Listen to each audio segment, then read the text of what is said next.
I'm Meredith with XT, and today I'm talking with Michael about his JKU. Thank you so much for joining with me today. Yes, definitely, no problem. So you have a 2008 Jeep Wrangler Unlimited Sahara. You have 17 by 9 inch DV8 off-road, 886 simulated beadlock matte black wheels with a negative 12mm offset. Gives the Jeep an aggressive stance. You have 35 by 12.5 inch R17 Goodyear Duratrack all-terrain tires, and then you have the Rough Country 3¼ inch suspension lift kit with shocks. Overall, super solid setup. Can you tell me a little bit about why you chose this combination in particular? I've always had a Jeep when I was a kid. My dad's always had them. He never did anything with them. So I joined a couple Jeep groups in the state of Michigan, and I went to a couple meet and greets, and I kind of just sat there and talked to people. And the sweet spot I found was 17 by 9 with a 35-inch tire and a 2.5 or higher lift. That was really the sweet setup. You're able to drive on the freeway without changing drive shafts, control arms, wheels, or disc brakes, and all that other stuff. So starting off with the wheels, again, for everybody watching at home, Michael has the 17 by 9 inch DV8 off-road 886 simulated beadlock matte black wheels with a negative 12mm offset. You kind of said that this was the sweet spot. Why did you choose this wheel? Were there any other kind of factors that played into that? Well, of course, the look of it. Everyone kind of likes the factory 5-spoke.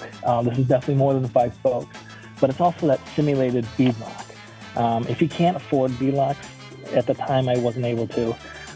This was a perfect setup. It had the look of it. It had just the design. I've got so many comments on these wheels. Again, the 17 by 9 inch was the sweet spot. Is that kind of the most common? It was the most common, but at a 17 by 9 wheel gives the 35 enough cushion. So when you're driving off-road or on-road, you get more cushion than you do with a 20-inch wheel and a 35-inch. You can hit curves all day long. Don't do a single thing to the wheel. It shows off a little bit more aggressive edge, which is great. The 17 by 9 wheel with the 35 is a perfect matchup for off-roading, on-roading, and then also airing down. Let's get into the tires. So again, you have the 35 by 12.5 inch R17 Goodyear Duratrack all-terrain tire.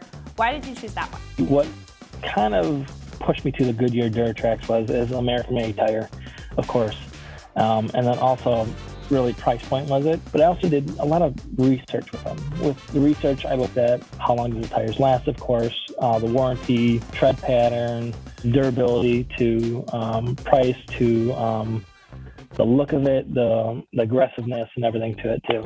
How do they ride on road and treat you when you're on road? They ride great. They have a lot of cushion, everything to them. I run them about 28 PSI or 30 PSI or so. So with that PSI, I found that sweet spot with the softness of the tire. I think it's a low range D or E, one of the two. So with that, it rides smooth. I think I got like 25,000 miles on the tires now, and I've got almost 0 to no hum already. Now, as far as sizing is concerned, we talked about sizing when it came to the wheel, but what about the tires? Why did you choose a 35? Again, you kind of said it was that sweet spot. So that 35-inch tire is just right at the top. It's right there where I have to almost change my gear ratio, but I don't have to. So with the 35, I was able to keep the same axle ratio gear ratio that I had within my vehicle. It also gave me that good stance and a little bit higher of a stance as well with the lift kit. But did you need to calibrate for the larger tires as far as like a speedometer recalibration tool or anything else? Yes, I actually went with that J-Spec recalibration tool. It was reading, I think with stock, is like 31. So going up to 35, your speedometer's off by 5-10 miles an hour. I did it myself, and it was easy as 1, 2, 3, and be done. So again, you have the Rough Country 3¼ inch suspension lift kit with shocks. Now, why did you choose this kit? Due to its price point. I believe the time where I paid for it, it was like, I think $500 to $600 for the lift kit. So that came with springs, shocks, pucks to lift it up just a tad bit more than a normal 3-inch kit did. And then also came with a rear track bar as well, relocation bracket. So it brought my wheels back in center. With that, I thought it was a great deal. I put almost 40,000 miles on this vehicle since I bought it with the lift kit, and I've had no issues. So when it comes to the tires, did you have any fitment issues or any rubbing when you added them with the lift kit? Yes.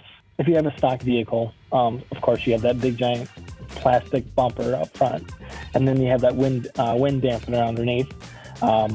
Full turn left and full turn right, you'll hit that wind damper at the bottom. I was smart and I cut them off. That was really the only thing. Didn't hit the bumper. It didn't hit any of the inner fender flares or nothing like that.